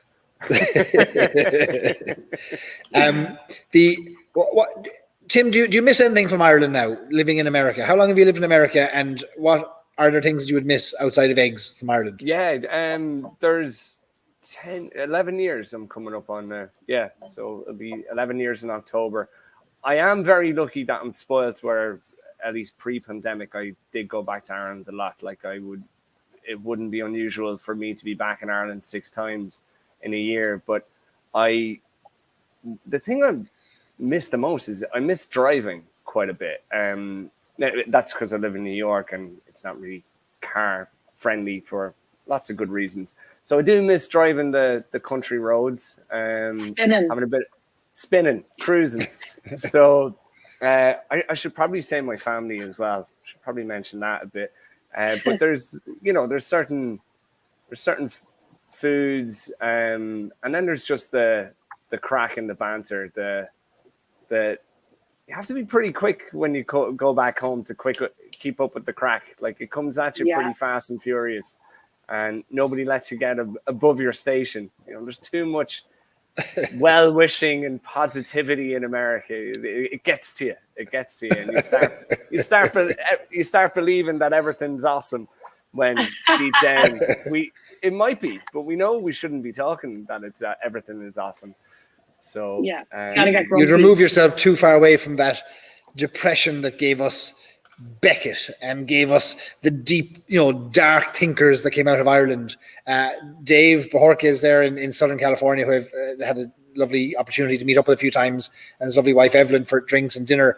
I've been trying to share with him this idea of the Irish insult and slagging and crack, and how we must understand what's not an insult and what is an insult. And I shared an article with him during the week, and it was an article in the Irish Times about the art of slagging and the art of insults in Ireland. And it came from a Twitter thread that I'd also seen during the week, which was a woman who had shared Irish kind of insults based on fashion that she had encountered. And then it started this whole thread. Yeah. I don't know if you came across it. Yeah. I've seen the fashion one. It was amazing. So people weighed in with all of their examples of what had happened to them when they'd worn certain clothing. And my wife has been endlessly fascinated by Ireland's refusal, like to wear a coat, and how somebody who wears a coat might be kind of laughed at as kind of too weak for the elements. It might have some kind of slur or insult. And there was she shared this amazing example of how she was going on holidays with her friend, in American terms, going on vacation. And she brought these new sandals that she had just bought. And they were very unusual sandals, and she put them on in front of her friend, and her friend took one look at them, kind of gave her kind of a funny look. And she said, what's wrong? She goes, I'm on holidays. And her friend said, on holidays from what? Style? And I thought, what an amazing Irish response to, like, I don't like what you're wearing. I'm not going to compliment it. I'm going to tell you that's terrible. But there's so many examples of that, isn't there? Like that you can't give a compliment in Ireland because it'll be thrown back at you. Yeah. Well, you get defensive. Yeah, like if someone gives you a compliment, you're like, what did I do? the best way, compliments have to be wrapped in insults, really, to feel comfortable about gifting them. It's very important to do that. Yeah. There was an amazing one that she shared about how, nicknames are given to people in Ireland based on maybe one random innocuous event that happened one time, or one article of clothing that was worn one time has led to lifelong nicknames. And she shared how there's a guy in her town who's in his 50s. And when he was 15 and he went into the pub, one night in the pub, and at 15 years of age, he wore a leather jacket. And since that day, he's been called Style. And that's his nickname, Style. So for 35 years, he's been because he wore a leather jacket to the pub. So I think that sounds so right. It's so funny. That's the stuff that happens at home. And it's like, when I go back home, I just feel like my stomach hurts laughing. Like it's just constant. It's so quick. And it's like, it's banter. You're slagging people, but you're not insulting them really. You know what I mean? It's just such good crack. Yeah, I do miss that at home. Barry, is there a whiskey you're looking forward to getting your hands on that's only available back home? Like the three of us always get that question of like, I always get it off the US immigration in Dublin Airport because they're always they know you. It's gotten to the point where I write the list down.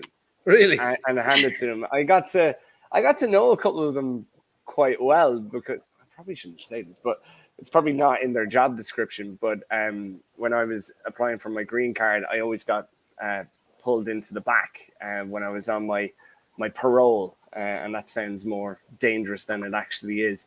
And so they bring you in the back and they'd have a chat, and we were talking about whiskey tours they should do and whatnot, and I'd always write on a bit of paper what they could get upstairs that was only available in Ireland or in duty free, because that's all they wanted. But is there Irish whiskies that are only available back home that you haven't had a chance to taste in a while that you're looking forward to? I'd like to taste some of the more maybe innovative or kind of exploratory experimentations that are happening in Irish whiskey that maybe aren't of the size that would make it to the US yet. But even coming from a large distillery, like something like last week, the Method and Madness rye and malt is an interesting thing from the micro distillery.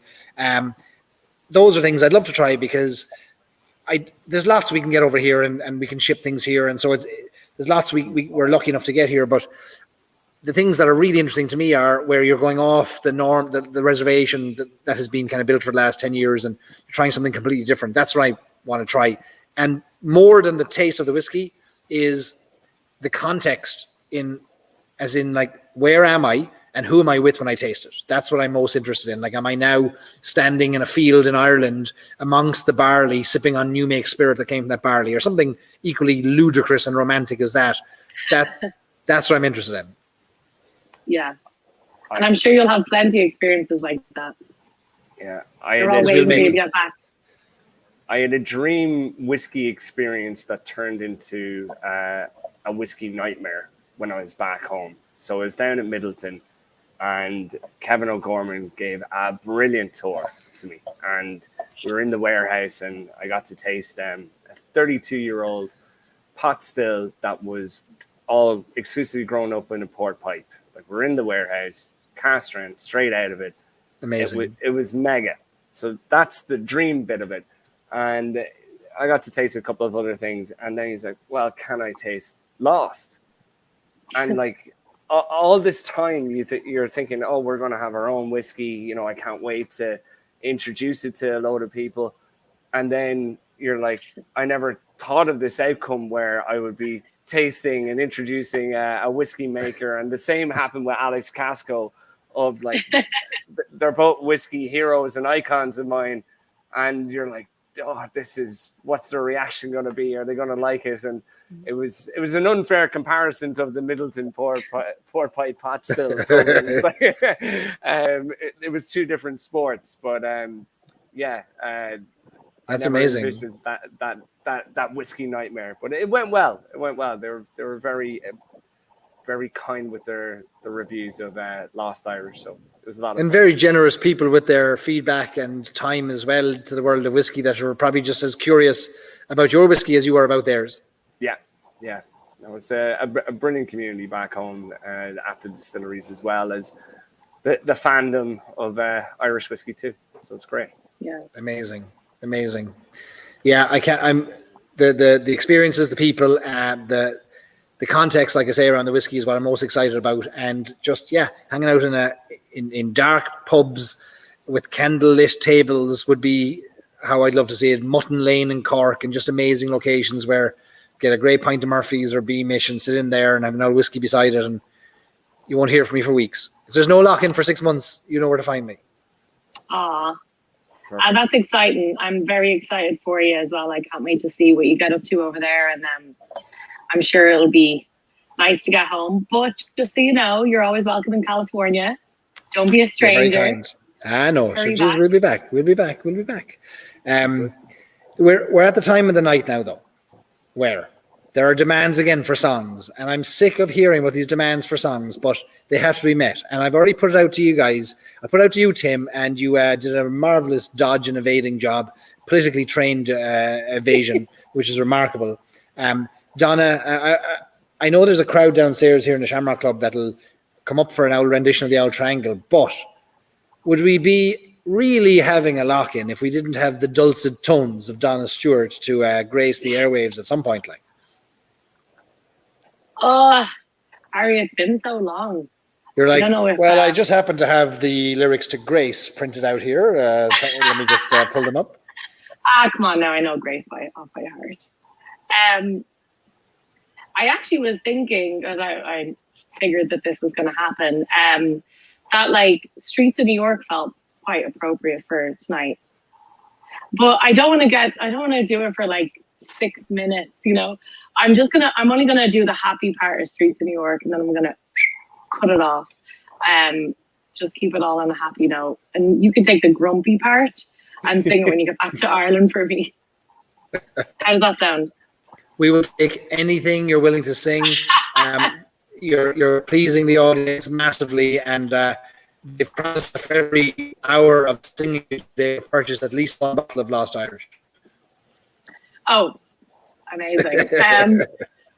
Yeah, I feel like Streets of New York for me like is a song that like goes all the way back to like way before I ever left Ireland, and I had like dreams of coming to America.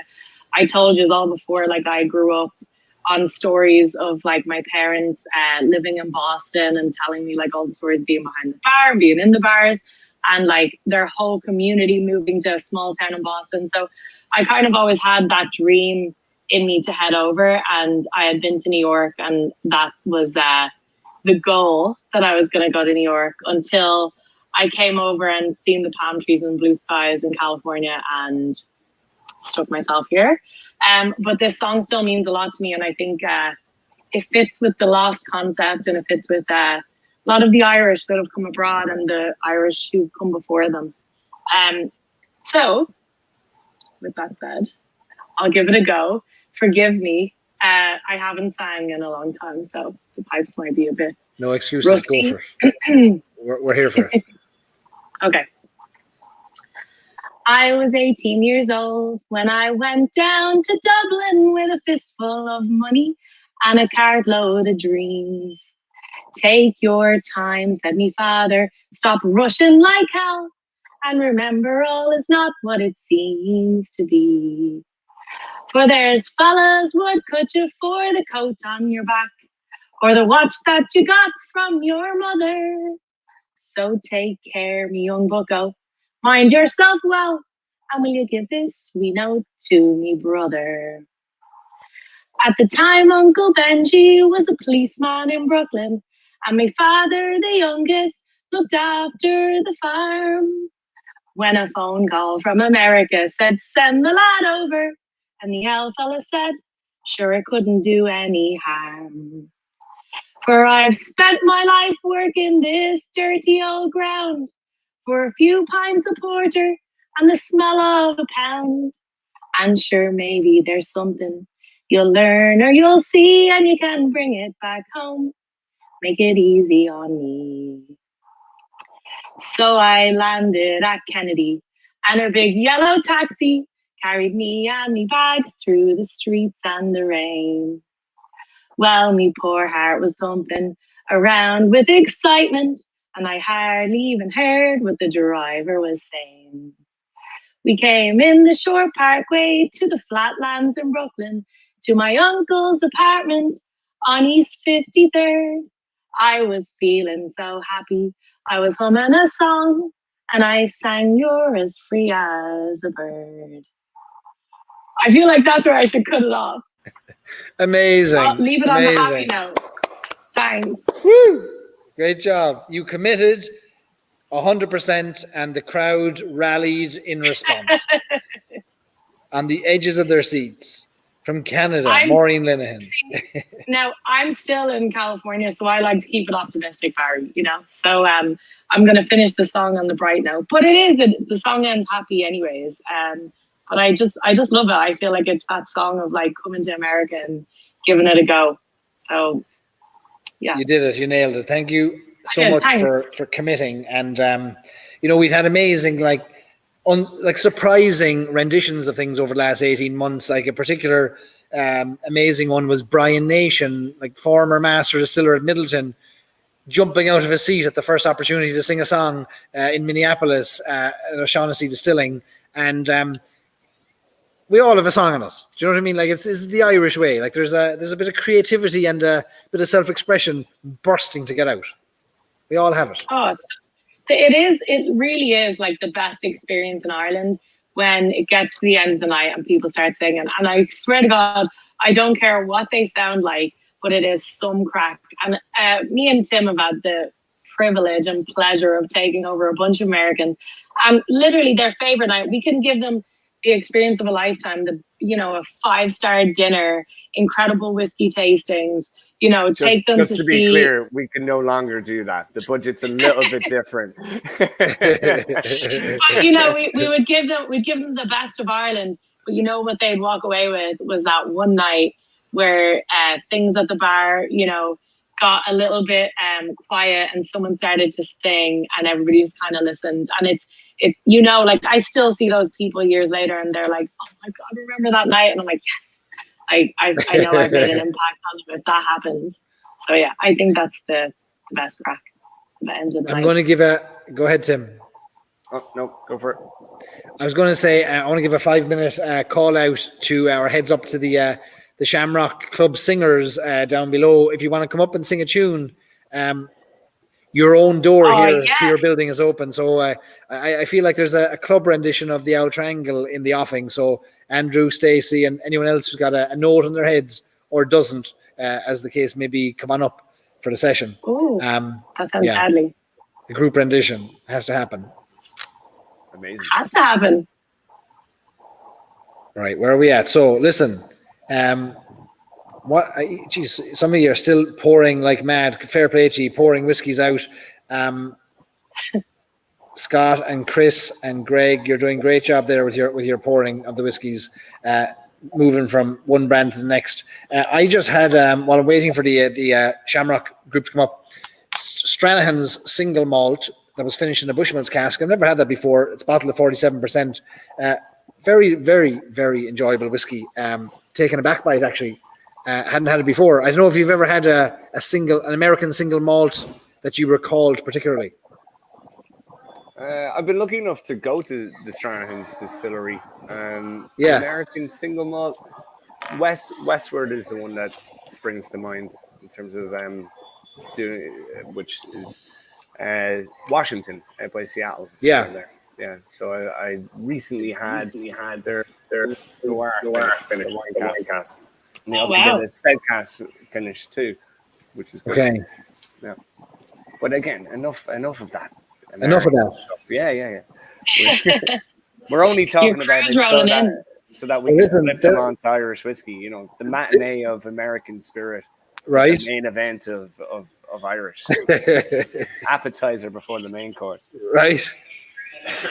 Okay, so we have a bunch of people have arrived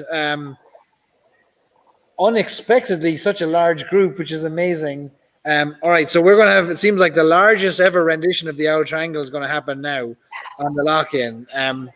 Wow. we got Is that the first Stories and Sips flashing moment, is it? This is a big group. Wow. It's you look like you've practiced this before. Who's going to lead the charge in this song? We'll let our president lead. The president of the Shamrock Club, Mr. Schumann here, is going to lead us in song. A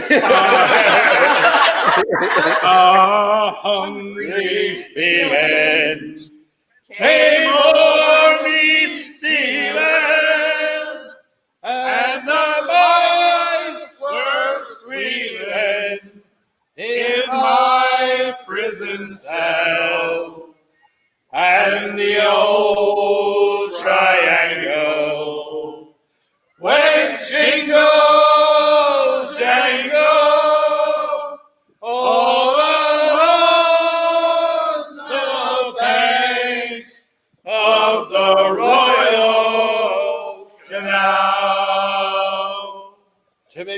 the morning, the screw was falling. Get up, you mosey, and clean up yourself. And the old triangle went jingle, jangle, all along the banks of the Royal Canal. Up in the female prison. Ha! There's 75 women. It's among those women I wish I did dwell. You and the old triangle went jingle, jangle, all along the banks of the Royal Canal. And that old triangle went jingle, jangle, all along the banks of the Royal Canal. All along the banks of the Royal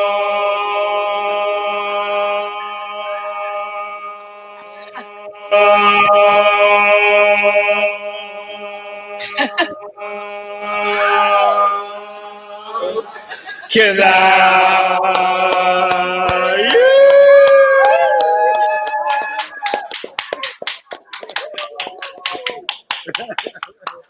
One, two, three, four, 5, 6, 7, 8, 9, 10, 11. Can we do one more? Please. When we close the evening here at the Shamrock Club, we like to close it with the parting glass. Oh, lovely. Stunning. Take it away.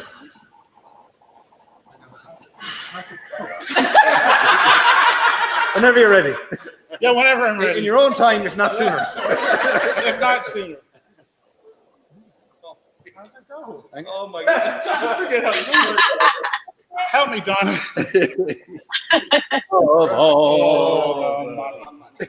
There I spent it in good company, and all sweethearts there I've had. They last all right. Of all the harm there I've done, last thing was to none but me. And all I've done for want of wit to memory now I can't recall. So fill to me the parting glass. Good night and joy be with you all. And all there I had, they wish me one more day to stay. But since it falls to my lot that I shall rise and you shall not, I'll gently rise and softly call. Good night and joy be with you all. Good night, guys. Sláinte. Hey, Sláinte. Thank you.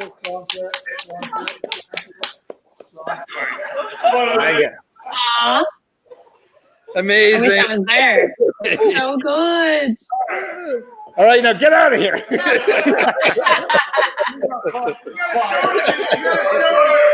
Not even a drop of whiskey for them. Just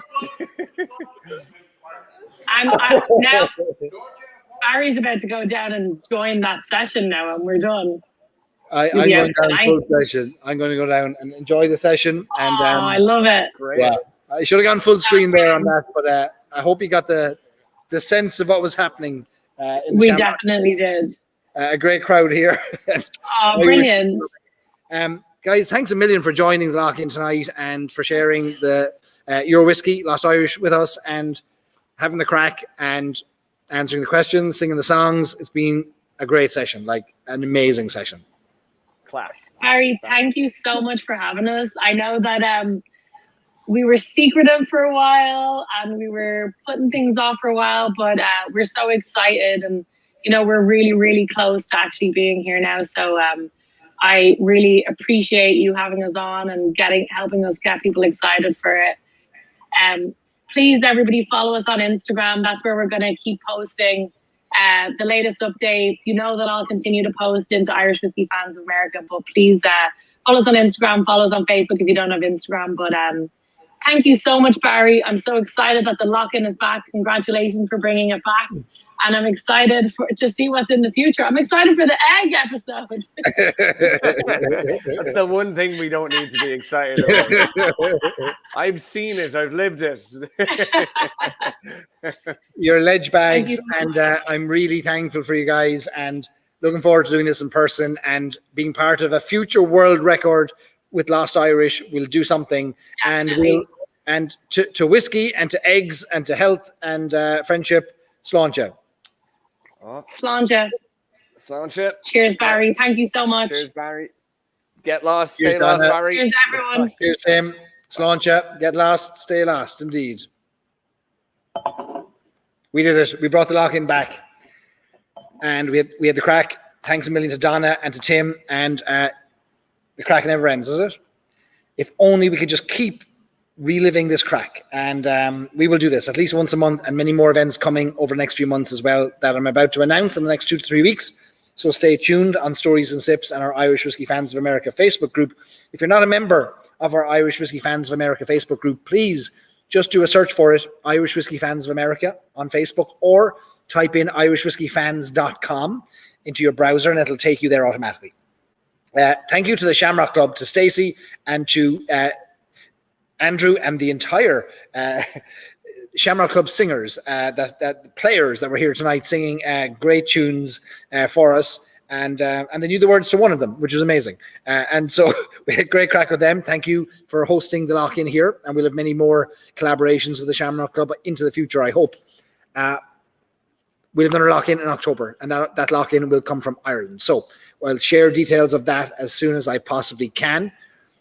Support Irish whiskey, support small Irish whiskey brands that are trying to make a name for themselves and to share interesting, tasty, exciting things with us. We should support them. Starting a business is a huge undertaking, and anything we can do to support Lost Irish, Limavady, and also Voxmouse, Roisin Barry in Cork, we should support them. So download her singles, Voxmouse, and give everyone a follow. And a follow, if we can't buy anything from anybody, a follow or a like can be sufficient and can help give people the encouragement they need as they start their business. So thank you all, as always, for hanging in there and your support.